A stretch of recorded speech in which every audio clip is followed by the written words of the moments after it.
Bonjour à tous, bienvenue dans le monde méconnu des mangas, le manga inconnu. Alors c'est vrai que de nos jours, et ce depuis les débuts de la publication du manga en France, il y avait à peu près 30-35 000 références, soit 35 000 tomes qui sont sortis, qui sont apparus, qui ont disparu au fil des arrêts de publication, etc. Mais ce dont on ne parle pas beaucoup, c'est quelles étaient les premières fois. Quel était le tout premier manga de ces 35 000? Quel était le premier shonen, le premier shoujo, le premier seinen?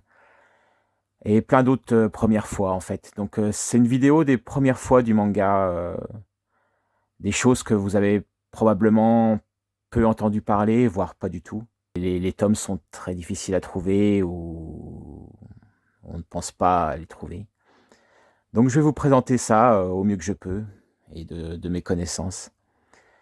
Donc on va commencer par le plus simple, de façon chronologique. Et après, on reviendra sur des genres et d'autres petites anecdotes. Donc, pour commencer, le manga en France, la toute première publication d'un volume relié, c'était mi-79, mi-1979. Donc, je vous le présente. C'est Le Vent du Nord et comme le hennissement d'un cheval noir, édité par Kesselring avec l'aide d'Atos Takemoto, qui a introduit les premières planches de manga en France. Donc c'est un grand format, très grand format, de seulement une quarantaine, une cinquantaine de pages. Et en fait, voilà, il n'y a rien sur le dos. Donc en fait, ça c'est le tout premier manga des 35 000, tout premier volume relié. Donc en fait, ça c'est en fait un simple chapitre d'une série beaucoup plus vaste qui s'appelait Sabueichi. Donc cette série a été publiée beaucoup plus tard, hein, 30 ans plus tard, par Kana, en 4 tomes, alors que c'était une série initiale de 17 tomes. Donc là, je vais d'ailleurs vous montrer un des tomes de cette publication. Voilà, le tome 2, un gros pavé de presque 1300 pages. Et justement, au milieu du tome 2, ce chapitre spécifique, Le Vent du Nord et le hennissement d'un cheval noir pour le coup. Donc la même chose. Alors vous pouvez remarquer que l'auteur c'est Shotaro Ishinomori. Et justement, cet auteur, c'est avec Osamu Tezuka, le recordman du nombre de planches publiées dans sa vie. Donc c'est un très grand nom du manga qui est malheureusement peu connu en France, où très peu de titres sont sortis. Bon, il y en a eu quand même quelques-uns, mais une dizaine. Mais c'est beaucoup moins publié que Tezuka. Et c'est bien dommage, ça mériterait un peu plus d'approfondissement. Donc là, il s'appelait Ishinomori. Son nom a changé justement un peu plus tard, parce que quand on regarde justement la première publication, on voit bien qu'il s'appelait Ishimori. Enfin, son premier nom d'artiste, c'était Ishimori, qu'il a changé un peu plus tard, justement en Ishinomori. Et c'est ce nom qui est retenu. Donc c'est pour dire à quel point, justement, ce premier volume relié est ancien. Donc on va continuer tout ça. Là, on peut voir la différence de taille, qui était déjà un grand format sur... Donc maintenant, on va continuer avec la seconde publication en France. Donc il a fallu attendre encore quelques années pour revoir de nouveau un titre relié en France. Donc nous avons Gendy Hiroshima de Keiji Nakazawa chez les éditions Autodafe. Donc ça, ce tome, c'est une première à deux titres très importants. Déjà la pagination, hein, qui dépasse les 200 pages, qui dépasse largement les 200 pages. Donc c'est la pagination vraiment d'un tome classique japonais. Contrairement au Vent du Nord, comme le hennissement d'un cheval noir, qui n'était qu'un chapitre de Sabueichi, là on a vraiment un premier tome, même s'il est un peu raccourci par rapport à l'intégrale qui sortira plus tard, et qui se passait quelques temps après le lancement de la bombe sur Hiroshima le 16 août 1945. Là, ça se termine juste avant pour, garder un cliffhanger. Donc par contre, le titre Gen d'Hiroshima, il a été gardé pour le premier tome, mais clairement, il s'apprêtait à s'il y avait une suite, il l'aurait appelé Foudre sur Hiroshima, pour un deuxième tome. Mais c'est ce titre Gen d'Hiroshima qui est resté dans l'histoire et qui après servi, 20 ans plus tard, et je vous le montre, chez Vertige Graphics, en grand format. Là, c'était le début de l'intégrale vraiment de la série. Donc là, cette fois, il y avait un peu plus de 270 pages. Donc c'était une première, aussi à un deuxième titre. C'est parce que ce titre a été commencé à être publié dans le Weekly Shonen Jump, bien connu maintenant. Enfin très connu, hein, pour Dragon Ball, One Piece, Naruto, etc. Mais donc en fait, on peut dire clairement que c'est le premier shonen sorti en France. Voilà, c'est le tout premier shonen, un shonen donc années 70, années 80, mais c'est le premier shonen. D'ailleurs, en petit aparté, hein, Gen d'Hiroshima après ce premier tome qui n'a pas eu de suite, et avant l'intégrale en 2004, il y a eu une autre tentative de publier ce titre, donc je vous le montre également. Donc par contre, ça s'est pas sorti sous le nom Gen d'Hiroshima, c'est sorti sous le nom Mourir pour le Japon, chez Albin Michel. Donc cette fois, ils n'ont pas non plus publié la suite, mais ils ont été un petit peu plus loin dans la pagination. Ils ont été à plus de 280 pages. Je ne vais pas vous spoiler. Mais ils ont été un peu plus loin pour que ça soit quasiment autoconclusif sur le lancement de la bombe et quelques conséquences de la bombe. Mais il n'y a pas non plus de suite, donc il a vraiment fallu attendre Vertige Graphics et son édition en grand format, puis après en format de poche, puis après en intégrale, etc. Un titre qui a eu beaucoup d'éditions finalement. Donc toujours en 1983, les éditions Artefact sortent Hiroshima, bon, parce que c'est le thème d'Hiroshima de Yoshihiro Tatsumi. Donc le père du Gekiga, un terme inventé à la fin des années 50, donc du manga adulte, vraiment destiné aux adultes. Voilà. Donc en fait, c'est un album relié style BD avec une soixantaine de pages, mais qui ne contient que deux histoires courtes de l'auteur. Donc on va voir Goodbye, et un peu plus loin, hop, L'Enfer. Donc juste deux histoires courtes de Tatsumi, hein, franchement un maître du manga, qui s'éteint il n'y a pas très longtemps, à plus de 90 ans. Et il a fallu attendre une vingtaine d'années pour avoir une réédition de ces histoires que je vous montre. Donc Goodbye justement, alors que c'est pareil, c'est un ensemble d'histoires courtes, mais ils ont repris le titre Goodbye, de façon ironique d'ailleurs. Donc chez Vertige Graphics. Et un peu plus tard encore, donc 30 ans après la première publication de L'Enfer, L'Enfer chez Cornelius. Donc pareil, un ensemble d'histoires courtes, dont L'Enfer était la première décrite. Donc au milieu des années 80, donc en 1985, sort une série Android, en 11 tomes. Donc ce qu'il y a de remarquable, je ne vais pas trop... parce que déjà mon doigt est à un endroit stratégique. Donc c'était vendu comme un titre érotico-violent, ce qui marchait à l'époque chez le public. Donc ça, c'est un titre vendu en kiosque, donc c'était pas disponible dans toutes les librairies ou dans tous les supermarchés. Donc ça, c'est d'où la qualité très médiocre du papier, etc. Est-ce qu'on voit les pubs pour la bière ou d'autres pubs qui sont derrière. Donc ce que ce titre a de remarquable, c'est que c'est vraiment un manga la première fois en format poche. Donc il reprend la pagination d'un tome classique en format poche. C'est un seinen en format poche. Donc on pourra aussi signaler que le scénariste, c'est Kazuo Koike, scénariste de Craig Freeman, Lone Wolf, etc. Donc célèbre scénariste qui a participé à beaucoup de titres majeurs du manga.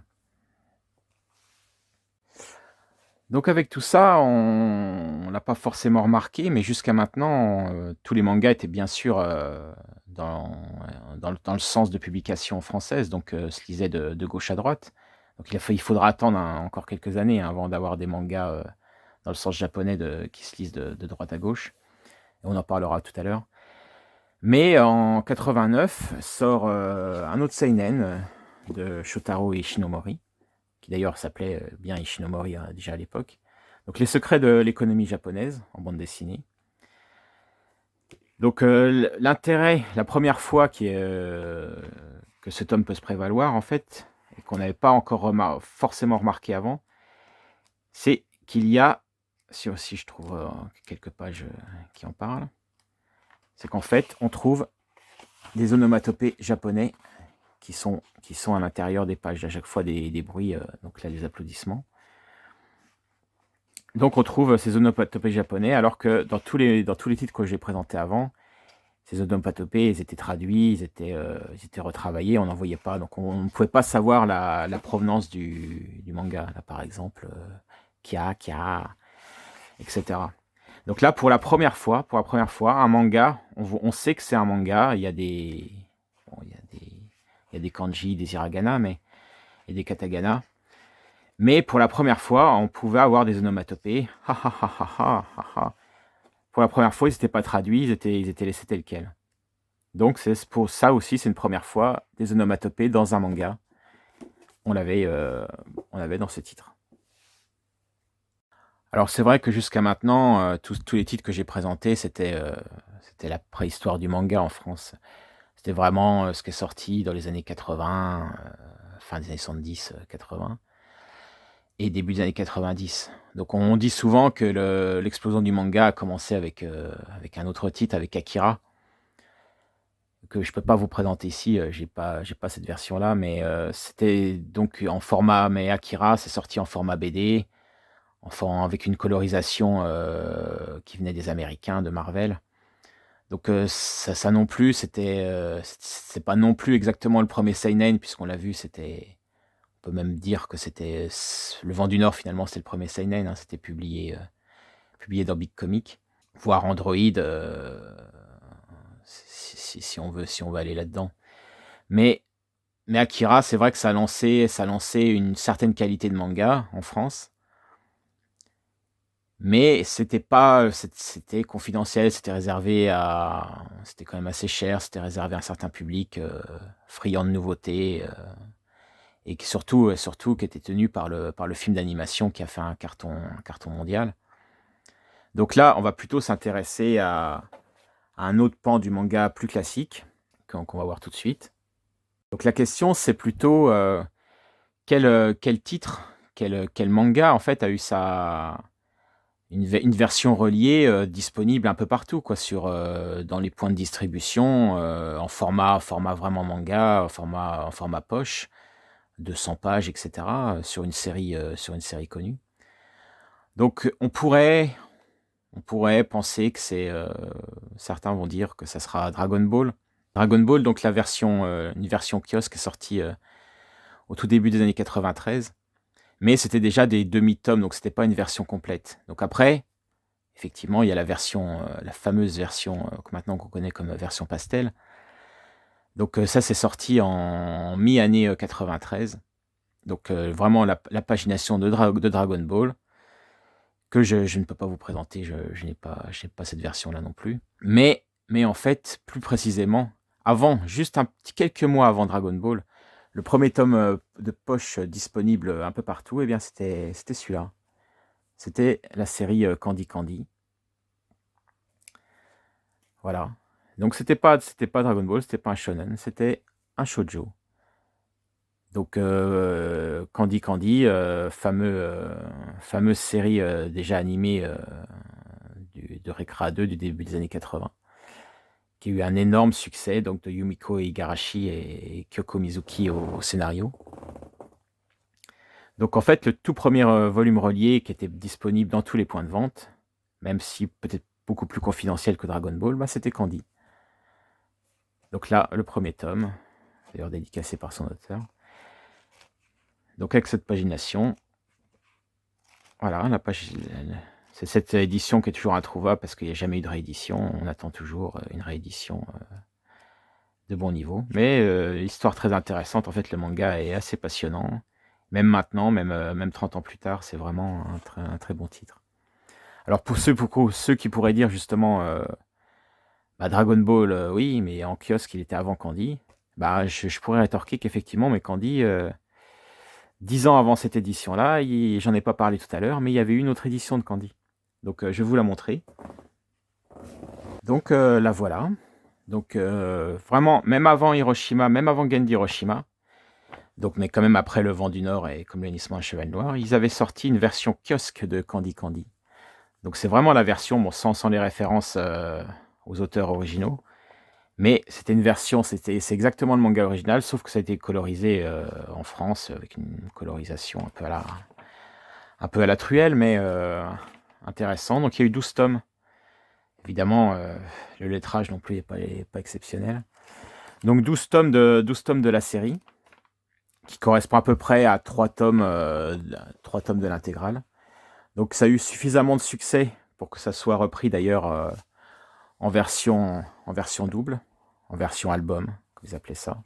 Donc là, c'est clairement juste un copier-coller des deux qu'ils ont relié tout simplement. Voilà, celui-là est en assez mauvais état. Donc avec une préface. Mais c'est vraiment la série originale. Donc même avant que ça soit le tout premier manga poche, il y avait déjà une version de Candy 10 ans avant, hein. Plus de 10 ans avant, Candy était disponible. Donc c'est premier shoujo, premier volume relié disponible en grande surface. Bon, tout ça c'est bien beau, mais effectivement on peut se dire, bah oui, mais d'accord, tous ces mangas, oui, mais c'est pas les tomes qu'on trouve actuellement, quoi, les tomes avec jaquette, format poche, le fameux format tankobon. Donc à quel moment il y a eu justement ce format qu'on trouve maintenant partout, quoi? Quel était le premier tome qui ressemble vraiment à un manga actuel, qui ressemble à 100% ou quasiment à 100% à un manga actuel? Eh bien en fait, je vous le présente, c'est celui-là. C'est Video Girl Eye, donc le premier titre des éditions Tonkam. Donc voilà, édition Tonkam. Donc quand tu regardes, dépôt légal, juin 1994. Donc en juin 1994 sortait le premier tome de manga avec jaquette amovible. Par contre, c'était toujours en sens français. Toujours le manga commençait ici et c'était toujours en sens français. C'était pas encore. Mais le format en lui-même, c'est vraiment le format Tanko qu'on connaît maintenant. Donc maintenant qu'on a vu le premier manga avec jaquette, donc vraiment le prémisse des mangas modernes, on peut même dire que c'en est un. Mais qu'est-ce qui manque? Ce qui manque juste le petit élément qui font que on se retrouverait sans problème avec ce type de manga maintenant sur les étals, bah, c'est juste le sens de lecture japonais. Donc ça n'a pas vraiment traîné par rapport à Video Girl, il a fallu attendre une année. On a eu enfin tous les éléments classiques qu'on pourrait retrouver maintenant. Donc il y a déjà 25 ans. Donc jaquette amovible, sens de lecture japonais, et puis même les onomatopées originales non traduites, non adaptées. C'est pas forcément un plus, mais bon, c'était ce qu'on peut retrouver maintenant à 90%. On l'a eu il y a 25 ans.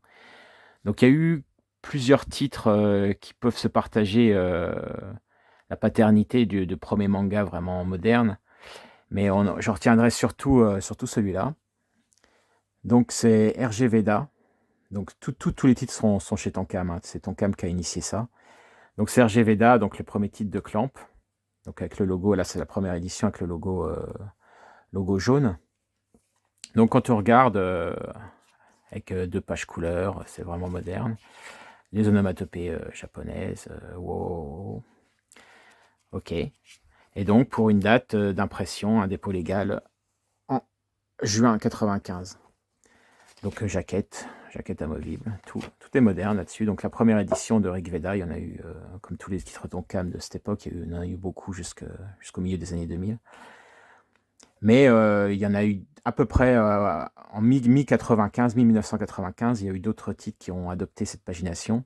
D'ailleurs, on peut voir le prix, hein, 45 francs, qui correspond à peu près à 6,50 € et encore en prix d'époque. Donc, comme quoi le manga n'a pas tant augmenté que ça en 25 ans. Donc, par exemple, on pouvait trouver aussi à la même époque, donc je ne montre pas la face parce que c'est réservé aux adultes. Donc Angel de Eugene, donc qui était pareil en sens japonais, et qui datait de mai 95. Donc peut-être on va dire un mois avant Rig Veda, on avait Angel. On avait sûrement aussi Tokyo Babylon. Donc tout un ensemble de titres où que Tonkam a lancé vraiment dans le sens de lecture japonais. Donc tous ces titres-là, c'est les prémices du manga actuel.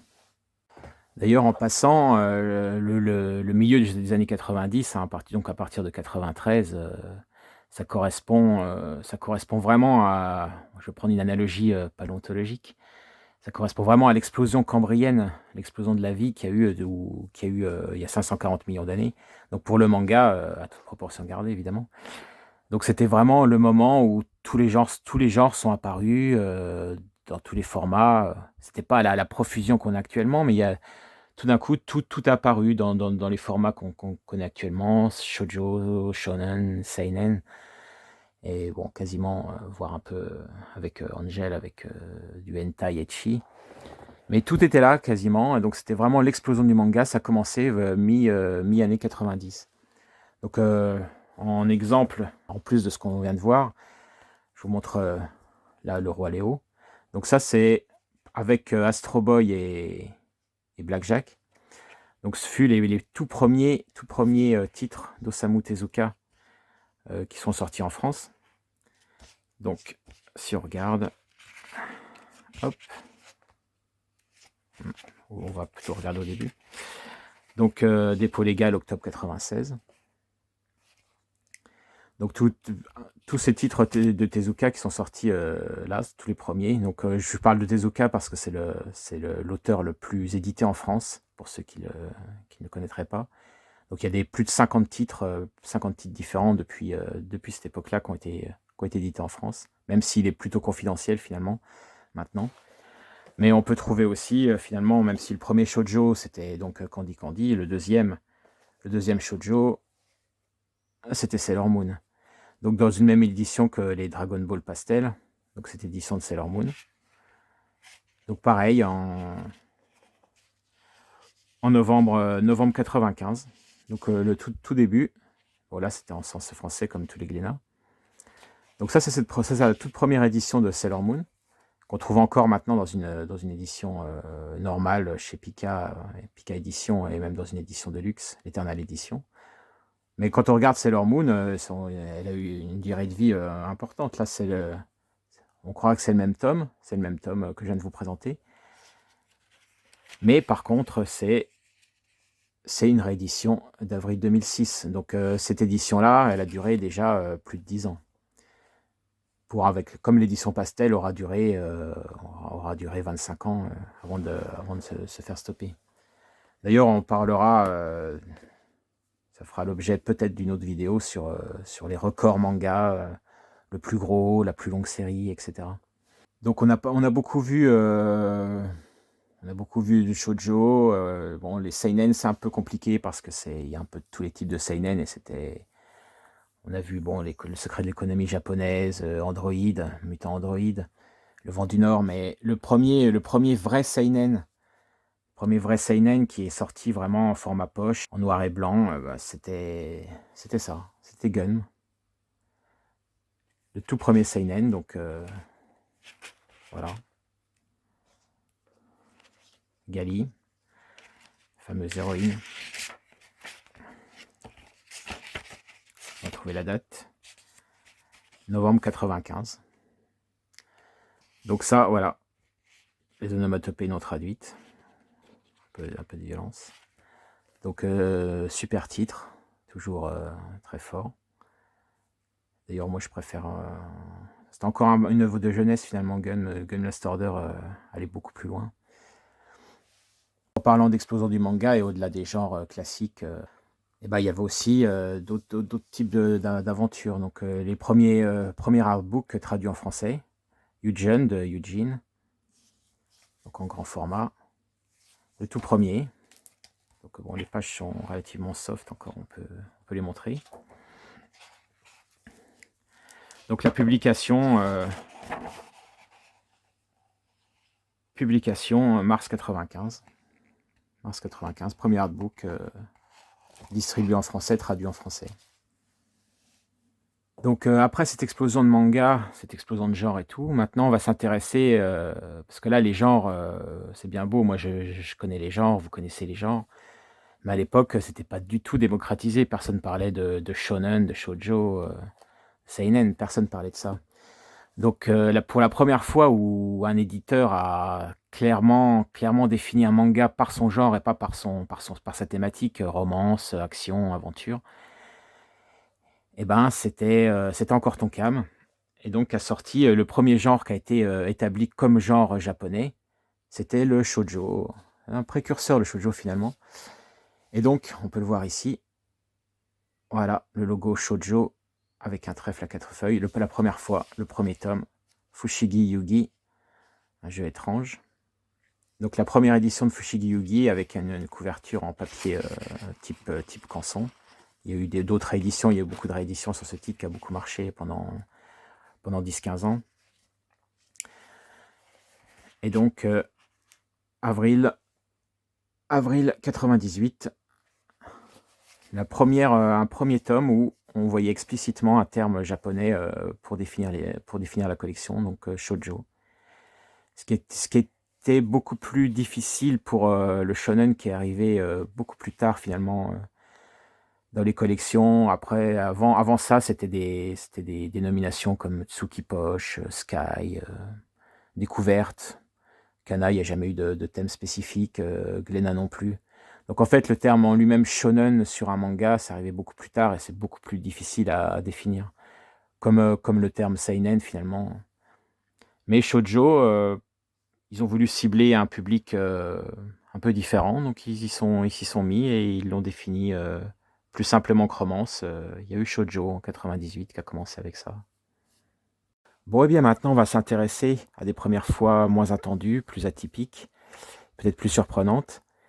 Donc pour commencer, on va parler d'un phénomène simple, c'est que sur le dos des mangas en général, il y a une petite vignette qui représente un des personnages ou un événement de la série. Et les collectionneurs aiment bien que cette succession de petites vignettes, quand leurs tomes sont rangés, eh bien, ça fasse une continuité. Donc ça fasse une frise, une fresque. On le voit surtout sur les éditions, sur des éditions de luxe ou collector, mais sur des versions simples, ça se trouve facilement. Regardez One Punch Man, regardez JoJo's Bizarre Adventure.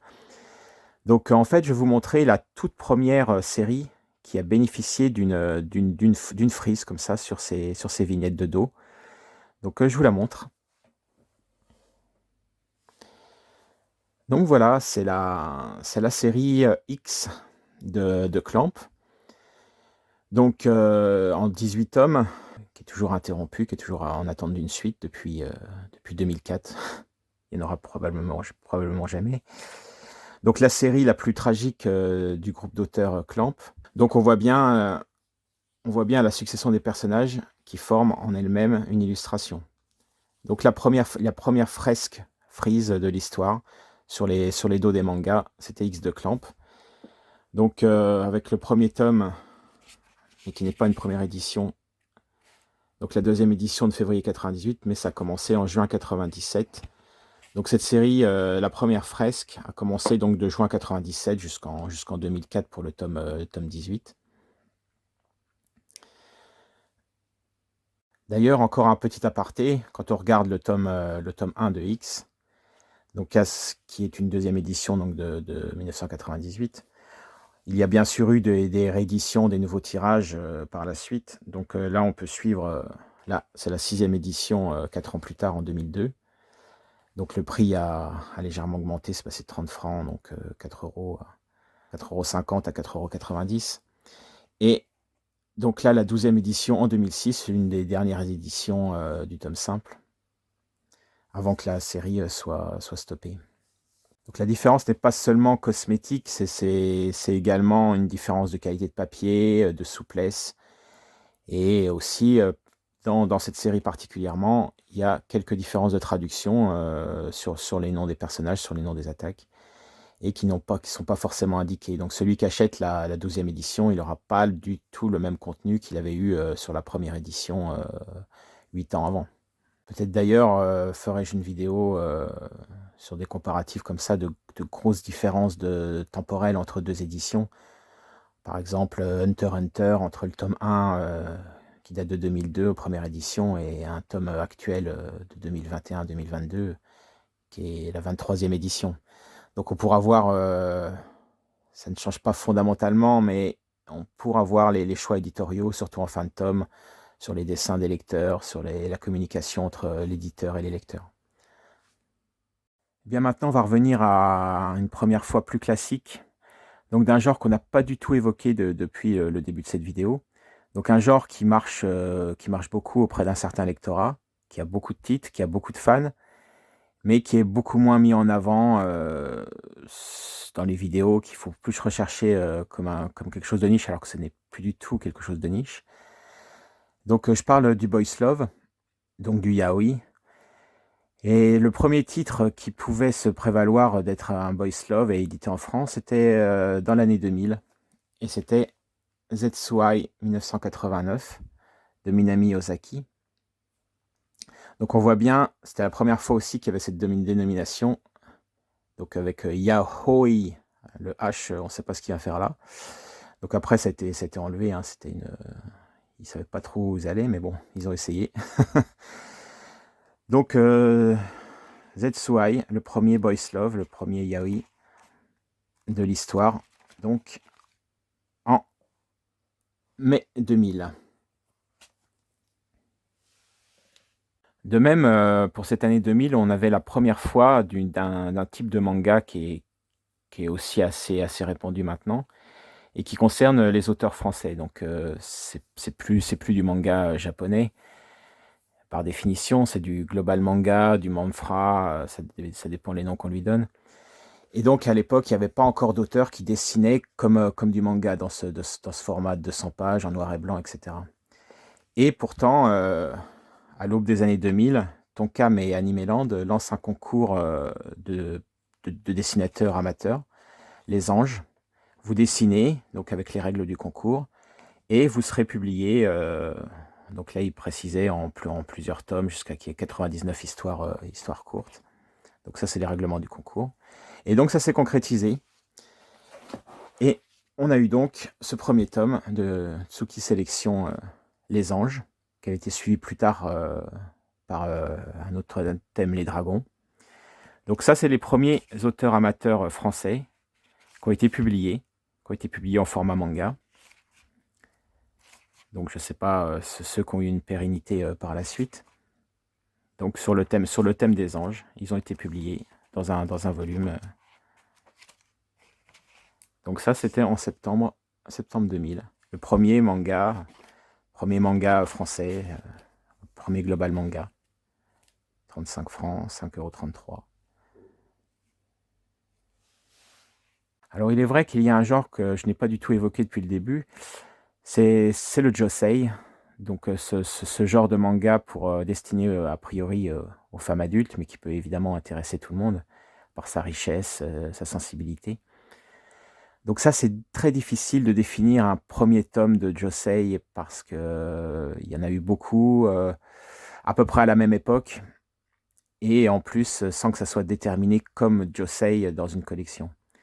Donc en fait, tous les premiers josei sont apparus à peu près en 2004. Donc je vais en retenir un notable.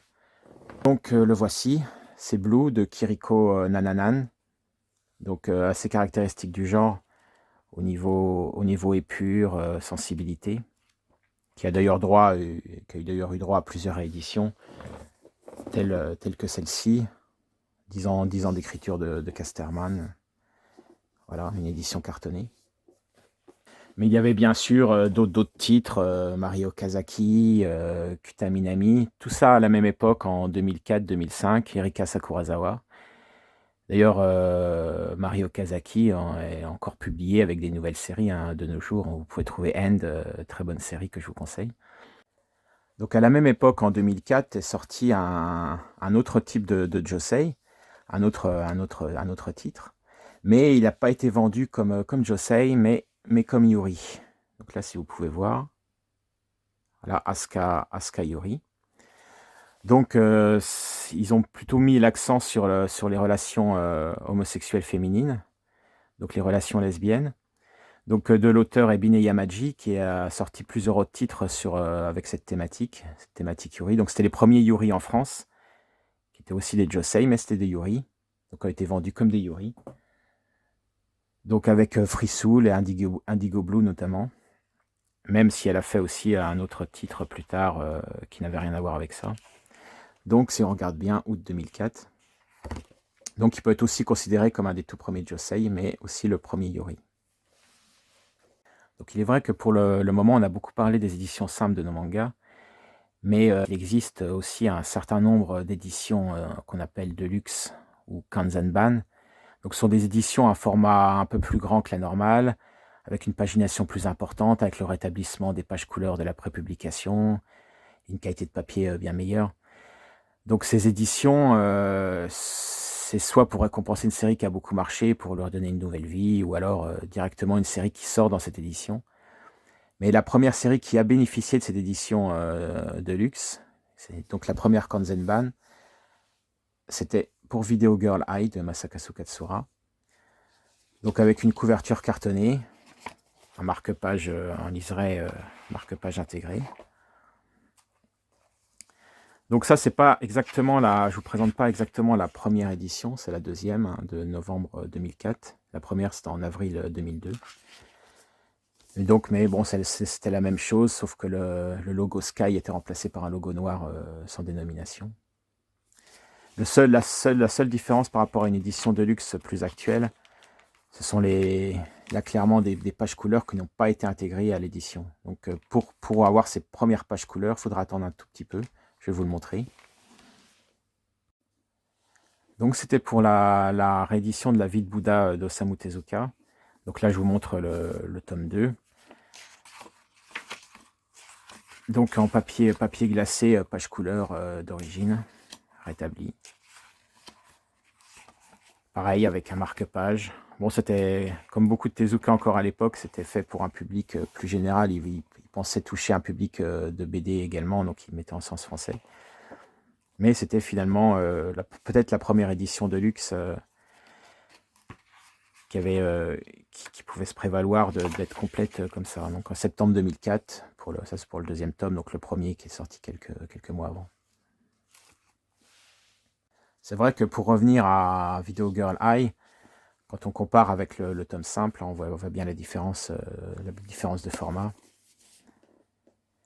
Et si on veut vraiment être encore plus précis sur les éditions de luxe, si on veut une version vraiment moderne d'une série qui a marché, qui dans la foulée a pu bénéficier d'une version de luxe, eh bien on se contentera de Ice Perfect.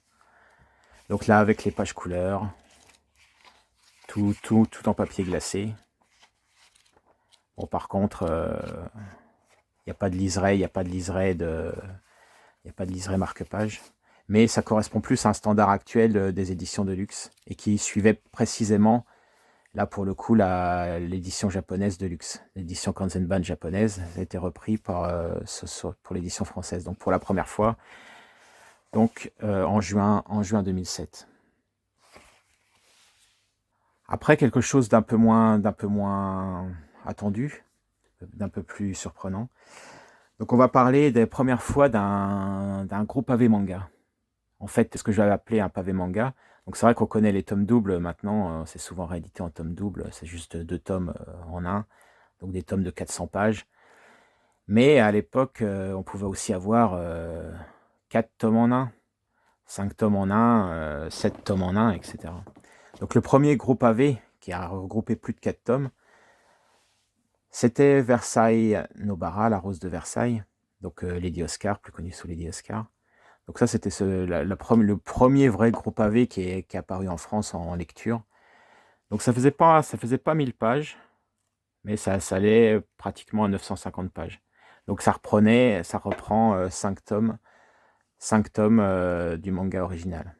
Donc vraiment un gros pavé, mais qui se lit très bien et pour vraiment un chef-d'œuvre du manga.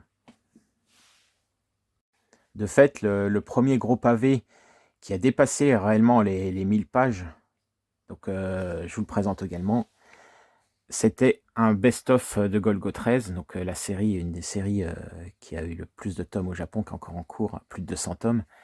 Donc là, on avait une anthologie bien, bien costaud, donc à plus de 1300 pages, pour un ensemble des meilleures séries, des meilleurs épisodes de Golgo 13. Bon, il y a eu une deuxième anthologie un peu moins grosse, pareil de même qualité. Donc c'est des histoires des années 70-80. C'est vraiment, c'est passionnant. Ça se lit tout seul, c'est extraordinaire. Donc ça, c'était ce premier pavé de plus de 1000 pages, ce premier titre de plus de 1000 pages, avril 2006. Donc on va faire un petit focus maintenant sur l'année 2005, pour 2 premières fois un petit peu inattendues. Donc le premier, c'est Azumanga Daioh, donc chez Kurokawa. Donc c'était un des tout premiers titres de Kurokawa quand il s'est lancé sur le marché, voire peut-être même le premier. Mais bon, c'est pas le sujet. L'intérêt de cette première fois, c'est qu'en fait, c'est un manga de type Yonkoma, donc c'est-à-dire en 4 cases. Donc chaque histoire se développe en 4 cases, l'intro, le développement, la chute, la conclusion. Donc c'est que des gags en 4 cases. Donc ça, c'est le Yonkoma, c'est quelque chose de pas forcément commun sur le marché français. Il n'y a pas eu beaucoup de titres. On voit quelques vignettes, souvent Yonkoma à la fin d'un tome en gag ou bien derrière le rabat de la jaquette.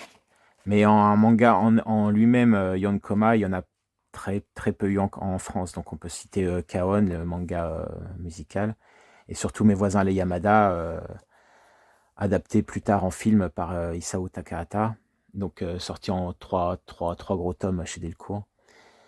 Donc voilà, c'était le premier Yonkoma sorti en France, parmi les peu qu'il y a eu en France. 2005, c'était aussi la première fois d'un type particulier de publication, qu'on trouve maintenant couramment pour des séries qui marchent beaucoup. Donc ils sortent un caractère book, un fan book, qui fait un peu la synthèse d'un certain nombre de tomes. Donc pour la première fois, en fait, en 2005, est apparu, voilà, pour la série One Piece, la série qui marchait très bien à l'époque et qui continue de marcher extrêmement bien. Donc One Piece Red, le premier caractère book, le premier fan book sur cette série. Donc c'est un ensemble de statistiques, de présentation des personnages. Et surtout, l'intérêt des fanbooks, pour la plupart, c'est, au-delà des interviews de l'auteur et des anecdotes, c'est d'avoir un petit chapitre bonus en dehors de la série. Là, donc c'est le pilote de One Piece, Romance Down. Donc on voit bien en mai 2005. Donc le premier caractère book, il y a plus de 15 ans, c'était One Piece Red. Bon, il y en a eu d'autres, il y a eu Yellow, Green, Blue et Blue Deep pour One Piece. Mais la plupart des séries en ont un ou voire deux. Donc je vous ai dit que c'était le premier, mais effectivement, c'est pas exactement le premier pour une série, parce qu'a priori, un an avant, en 2004, la série Nana a eu droit à son guidebook, son fanbook, et de la même façon, c'était le 7.8. Donc que je peux pas vous présenter ici. Bon, vous le verrez en incrustation. Mais pour une série shonen d'exception, c'était vraiment en 2005 One Piece. Donc il y a un genre que j'ai plus ou moins mis sous silence depuis le début, donc c'est le genre hentai, qui est plutôt délicat à parler en profondeur. Donc effectivement, on pourrait parler d'Ujin et de son Angel de 1995, qui a été d'ailleurs interdit à l'exposition. Donc là, de façon un peu ironique, dangereux pour les adultes occidentaux, mais qui était plus ou moins censuré, et puis qui respectait pas forcément les codes du manga vraiment trash hentai, si on veut. Donc il y a eu des tentatives du téméraire avec des mangas plus ou moins amateurs à la fin des années 90, que je vous présenterai pas. Il y a eu aussi BD érogènes avec Rotsuki Doji, la Blue Girl, les premiers titres érotiques de O Great. Mais si on veut, puis aussi des tentatives de soleil avec des plus ou moins hentai, mais très censurés sur les parties génitales. Donc si en fait on se réfère aux normes actuelles, démocratisées par Nihon Nima, Hentai sans interdit, Hot Manga et plus récemment Seiko. Donc en fait le hentai comme on peut le définir maintenant en France, c'est le hentai sans censure, avec un format assez grand. Donc si on se réfère vraiment, je parlerai que de ce format-là. Donc la première publication qu'on a eue, c'est pas spécialement justement dans une collection spécifique, c'était Naked Star de Ogreet. Donc ça, c'était, je vais pas vous montrer le contenu parce que c'est vraiment pour adultes. Donc dépôt légal donc de février 2009. Donc c'était pas censé non plus être complètement un hentai, c'est vraiment pour adultes parce qu'il y a une recherche artistique également. C'est pas visé au nanique, mais qui a un intérêt autre. Mais donc voilà, c'était franchement le hentai le premier dans ce format-là. Et si on veut vraiment chercher un hentai qui soit le premier des collections actuelles, c'était ni chez Taifu, ni chez Hot Manga, ni rien du tout. C'était chez Vegetal Manga, donc Kimochi Ito, donc en janvier 2011. Donc là, de toute façon, ça sera flouté. Je vous montre la couverture également. Donc, publication en février 2011. Donc ça, c'est le tout premier hentai, on va dire moderne, avec le format actuel. Donc maintenant, avec une plus ou moins habile transition avec ce que l'on vient de voir, et c'est surtout la première fois qu'il démontre les liens forts de reconnaissance du manga en tant que pan de la BD bien défini, et les passerelles qui ont été établies spécifiquement avec notre pays. Donc on va parler des publications de mangaka pour le marché français, spécifiquement pour le marché français. Donc la première fois qu'il y a eu lieu ce genre d'expérience, c'était en 1996. Donc manga érotique, numéro 1, bon il n'y a jamais eu de numéro 2. Extrême-Orient chez les Humanoïdes Associés. Donc je vous montre pas la première de couverture parce que ça pourrait déranger, même si c'est assez soft. Donc en quatrième de couverture. Donc c'est un recueil de 6 auteurs japonais qui ont été publiés spécifiquement, pour la France, donc en sens français. Donc 6 auteurs, donc 6 histoires. C'est donc en format BD classique. Et ce simple tome, c'est encore une démonstration d'un extraordinaire jalon de l'explosion du manga au milieu des années 90. Et ce fut donc la première collaboration Japon-France, avec la reconnaissance enfin du manga en tant que tel, en tant que manga. Et en fait, à partir de ce tome, on pourrait tirer de multiples ramifications d'anecdotes et développer tout un tas de sujets en rapport avec tel ou tel point. En gros, on pourrait presque faire une vidéo entière avec ce titre comme point de départ de façon bizarre, mais on pourrait le faire. Par exemple, en essayant de pas voir, sur la préface assez exemplaire de Frédéric Boilet. Donc déjà, rien qu'avec le nom de Frédéric Boilet, on pourrait déjà développer beaucoup de choses. Hein. Il a vécu au Japon, c'est un auteur de BD, c'est notamment le directeur éditorial de Casterman, qui a lancé la collection Saka en 2004. Donc il a fait beaucoup de choses pour le manga, mais sa préface s'attarde plus particulièrement sur les onomatopées. Les onomatopées qui sont une composante souvent négligée dans la lecture d'un manga, et pourtant ça peut apporter une dimension supplémentaire à la lecture et à l'ambiance de la lecture. Donc surtout ça sur certains titres, hein, parce que bon, les titres les plus communs, il y en a pas spécialement besoin, mais des titres un peu d'auteur, ça apporte vraiment quelque chose de supplémentaire. Et le lecteur lambda, en général, il passe naturellement et malheureusement souvent complètement à côté de cet aspect. Donc on a ici, par exemple, je vais essayer de vous montrer, par exemple, pour la toute première fois, et d'ailleurs la seule et unique fois de l'histoire du manga en France, On a par exemple l'onomatopée Zuga. Donc là on voit les katakana qui sont retranscrits ici. Donc la transcription Zuga et aussi le sens qui est mis en traduction, donc transpercé en apostille. Donc tout ça, pour la première fois et la seule fois, sur chaque onomatopée, et trois descriptions de l'onomatopée, pour vraiment la mettre en avant.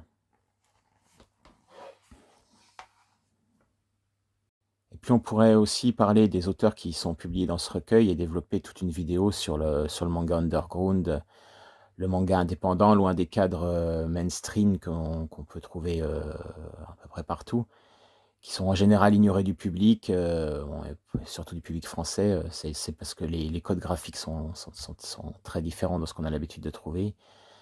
Et c'est vraiment pas trouvable dans les librairies, très peu trouvable à part certaines librairies spécialisées, souvent édité par des éditeurs assez confidentiels, dont beaucoup n'auront même jamais entendu parler. Donc c'est un marché de niche avec pourtant ses propres pépites. Bon, on s'écarte un peu du sujet. Donc on va revenir plutôt sur un des auteurs ici publiés, donc Shintaro Kago, qui a été multipublié par la suite. Je citerai allez, trois titres assez notables de lui, que je vous montre d'ailleurs en passant. Carnet de massacre, Les étranges incidents de Tengai. Il y avait un autre carnet de massacre. Plus récemment, La grande invasion mongole. Et puis aussi, auteur d'un des titres les plus improbables qu'on peut trouver sur le marché, Une collision accidentelle sur le chemin de l'école, peut-être qu'on donnait lieu à un baiser. Donc un des plus longs titres de manga. Et plus récemment, La princesse du château sans fin, une revisite du multiverse façon Shintaro Kago. Donc sa particularité à cet auteur, c'est qu'il est surtout spécialisé dans l'Eroguro. Donc c'est un genre peu accessible aux tout venants, mais qui veut surtout casser les codes et bousculer le lectorat. Donc c'était en fait avec ce recueil, on a donc la première histoire du type Eroguro. Et c'est vrai qu'avec ce mangaka, on a l'un des auteurs qui pousse l'imagination dans ses retranchements les plus extrêmes, hein. En gros, imaginez les scénarios les plus incongrus et pervers que vous pourriez imaginer.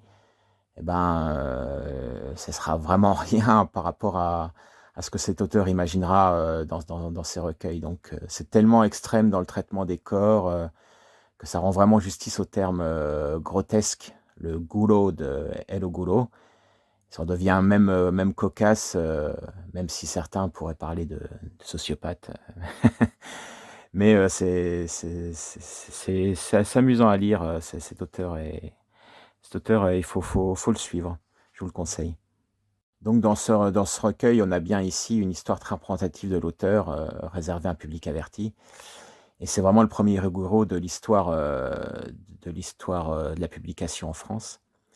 Même si les vrais premiers titres qui donneront leur lettre de noblesse au genre, à l'Eroguro, si l'on peut dire, ce sera plutôt avec Suehiro Maruo, et en commençant avec la fameuse Jeune fille aux camélias, donc en 2004, que je vous montre d'ailleurs ici. Donc La Jeune fille aux camélias chez les éditions IMHO. Donc voilà, première édition en 2005, mars 2005, donc même pas 2004 à 2005. Donc qui a eu droit à plusieurs rééditions, telles que celle-ci. C'est pas du tout le même dos, pas le même format, mais pourtant il y a exactement le même nombre de pages. Donc à peu près à la même époque aussi chez un autre éditeur indépendant bien connu, donc Le Lézard Noir, Yume no Kusaku. Donc à peu près à la même époque, plusieurs titres de Suehiro Maruo sont sortis en France. Donc vraiment l'Eroguro plus esthétisant, donc à la limite du pop art, mais avec ce côté dérangeant et forcément clivant. Donc oui, ce que je ne vous avais pas montré ou vous n'avez pas fait attention au début, c'était donc la date de publication.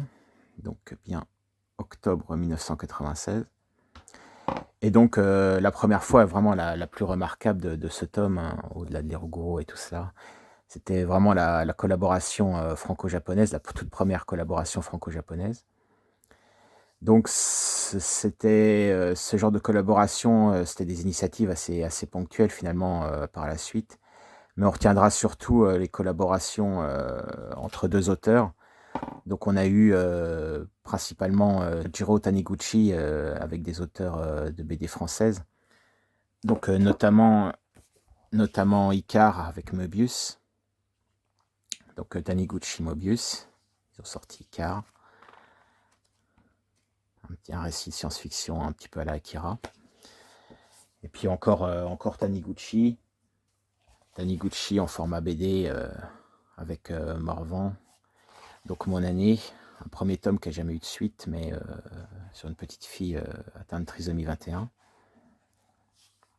Mais c'était aussi d'autres collaborations, justement, par exemple, justement Frédéric Boilet et Kan Takahama, Mariko Parade, chez Casterman. Donc d'ailleurs, Kan Takahama qui a beaucoup publié plus spécifiquement pour le marché français comme Taniguchi. Donc par exemple avec le goût d'Emma sur une inspectrice du guide Michelin, c'est en couleur. Les arènes BD. Ou plus récemment avec une adaptation de l'amant du roman de Marguerite Duras. Donc pareil, chez Rue de Sèvres, donc vraiment en format BD. Mais elle a publié, on trouve sur le marché français des mangas de Kan Takahama qui sont purement des mangas japonais sans collaboration avec la France. Au moins la collaboration la plus notable qu'il y aura pu avoir entre la France et le Japon, ça s'est fait avec les éditions du Louvre qui ont sollicité des mangaka de renom pour créer une collection liée justement au Grand Musée du Louvre. Donc on va voir ça plus spécifiquement.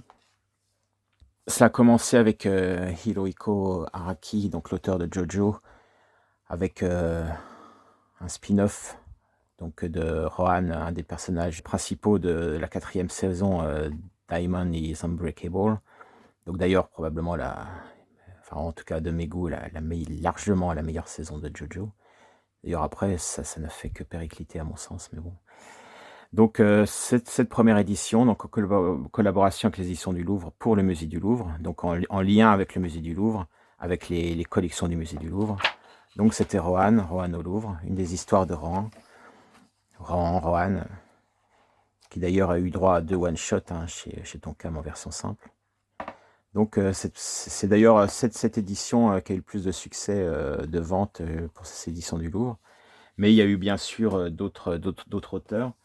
Naoki Urasawa, le célèbre auteur de Monster, 20th Century Boys, Happy, Yawara, etc. Bien connu. Donc ça c'était la version cartonnée en 2 tomes. Mais ils ont sorti plus tard une intégrale également en plus petit format. Intégrale, donc Le Signe des Rêves. Voilà. Et puis on peut évidemment encore noter l'inénarrable Jiro Taniguchi, sans doute une de ses dernières œuvres avant qu'il décède. Donc là peut-être d'ailleurs, très probablement le plus grand manga en termes de taille qui a été publié en France. Donc Les Gardiens du Louvre. Donc pareil pour les éditions du Louvre. Et puis enfin, je citerai ce qui est pour moi le meilleur de tous, la meilleure édition de tous, de Taiyo Matsumoto, Les Chats du Louvre, qui est vraiment pour moi un vrai chef-d'œuvre. Donc ça, il y a une version de tome, ça c'est la version intégrale et colorisée en France. Donc l'auteur est vraiment un maître du manga et j'adore ce qu'il fait. Donc il a fait Number 5, Amer Béton, Ping Pong. C'est extraordinaire de profondeur. Donc c'est vraiment, pour moi d'ailleurs, des 4 que je vous présente, c'est vraiment la meilleure collaboration pour le musée du Louvre. Enfin, les premières fois, ce sont aussi finalement des dernières fois, ou plutôt des initiatives éditoriales ponctuelles pour apporter un petit plus à un titre, mais qui n'ont pas eu vocation à être pérennisées. Donc pour le fun, on va citer la première couverture avec un vernis spécifique. Donc c'était, un des titres, dans la collection Junji Ito, chez Tonkam, La maison de poupée. Donc le vernis est spécifique parce qu'il est phosphorescent. Donc je sais pas si on le voit, mais toute cette partie-là est même sur le dos et l'arrière, une partie de l'arrière, tout ça c'est phosphorescent. Donc dès qu'on éteint la lumière, vous pourrez y avoir, une apparition fantomatique dans votre collection, suivant comment vous présentez le tome. En sachant que ça c'est toute une séquence de recueils, de Junji Ito, donc il y en a une quinzaine, dont quelques histoires ont été reprises dans l'anthologie des chefs-d'œuvre de Junji Ito, chez Mangetsu, plus récemment. Mais il y a beaucoup plus d'histoires dans l'ensemble de ces tomes, chez Tonkam, de l'époque. Donc ça, c'était la première couverture avec, un vernis, phosphorescent. Il n'y en a pas eu beaucoup, par la suite. Il y a eu un autre Junji Ito, donc Le Tunnel, encore, avec encore un peu plus de vernis sélectif. On voit encore plus dans la nuit, celui-là. Il est assez terrifiant. C'est sans doute un des meilleurs, recueils, d'ailleurs. Donc pareil, tout ça phosphorescent, avec une dédicace de l'auteur. Mais à part ça, peu d'auteurs ont présenté, d'autres initiatives avec, du phosphorescent sur leur couverture. Peut-être, à ma connaissance, j'en connais qu'une autre, hein, c'était, de la série, Dimension W, donc, avec quelques éléments, phosphorescents, ici, là, au niveau des yeux et du logo, mais rien du tout sur le dos, contrairement au Junji Ito. Tome 1, tome 2, voilà, on voit les éléments, un peu phosphorescents. Donc à part ça, voilà, il n'y a eu aucune autre initiative pour voir vos mangas, briller dans la nuit. Toujours pour le fun, il y a un autre, recueil de Junji Ito, donc La fille perverse. Donc on voit bien, c'était donc la première, couverture avec une image lenticulaire 3D, donc, dont l'image, change légèrement suivant l'angle, selon laquelle on la regarde. Donc c'était la première, mais aussi la seule fois où il y a eu une couverture avec, image lenticulaire. Et enfin, pour finir sur les choses complètement improbables et fun, donc le premier tome d'Ichigo 100% en juin 2006. Eh bien, c'était la première fois qu'en fait le manga il était sous blister et il était parfumé à la fraise. Justement, Ichigo à la fraise. Et ben, pour la première édition, donc, tous les premiers tomes, d'ailleurs on peut encore le sentir, là on le voit pas, on peut encore le sentir, ça sent encore un petit peu, le parfum fraise. Donc par contre, comme ils ont mis un colorant fraise et un parfum fraise à l'intérieur, les pages on le voit peut-être, sont légèrement gondolées. Là c'est transparent parce que ça a été humidifié, c'est un peu bleu. Et le bleu d'origine, donc là il a été un peu, les pages ont été un peu gâchées par voilà, on le voit ici. Là ça sent la fraise, mais ça dégradait le manga. Donc une idée, plus ou moins intéressante, mais mais bon, il vaut mieux pas que ça se renouvelle. On va finir sur une note un peu plus représentative des premières fois.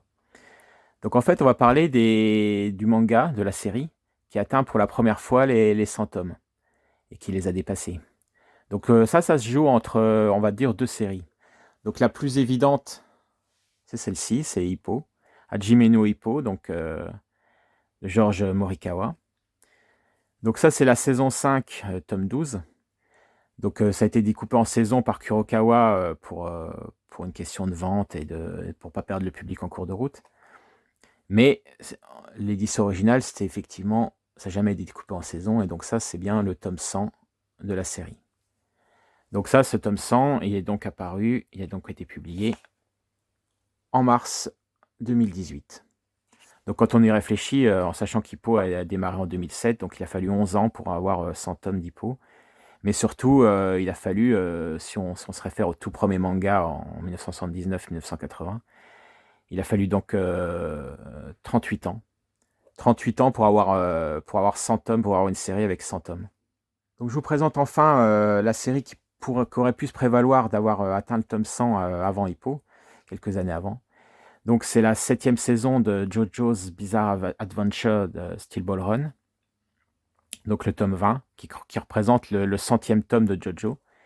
Le seul problème, c'est que, la numérotation des JoJo, ça a commencé, avec, Phantom Blood avec le premier tome et que c'est terminé avec, Stone Ocean, la 6e saison. Donc là, c'était vraiment une numérotation de JoJo jusqu'aux 80, 80 et quelques tomes. 80e en l'occurrence. Mais avec Steel Ball Run, tout a redémarré de zéro, de toute façon, il y a plus aucun lien avec les autres séries. Donc effectivement, c'est le 100e tome de JoJo, mais sans qu'il y ait de lien, précis avec les autres saisons. D'ailleurs, les autres saisons entre elles n'avaient très peu de liens, ça peut se lire de façon indépendante. Contrairement à Hippo, c'est vraiment une suite, totale, ou One Piece là plus tard qui a atteint les 100 tomes, c'est vraiment la suite de la suite de la suite. Mais, JoJo, c'est vraiment chaque saison est quasiment indépendante les unes des autres et surtout Steel Ball Run et JoJo Lion. Mais ça, on peut dire que c'est pour un ensemble de séries, c'est vraiment le 100e tome, de JoJo et ça, c'était en mars 2016, février 2016. Donc, 2 ans, 2 ans avant Hippo.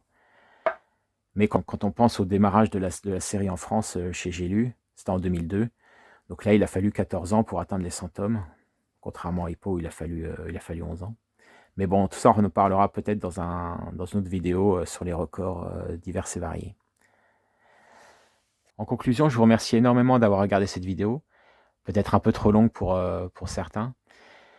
Donc je ne sais même pas d'ailleurs si beaucoup l'auront vu jusqu'au bout, mais j'espère que vous aurez appris des choses ou que vous aurez vu justement des titres qui vous auront intéressé, interpellé.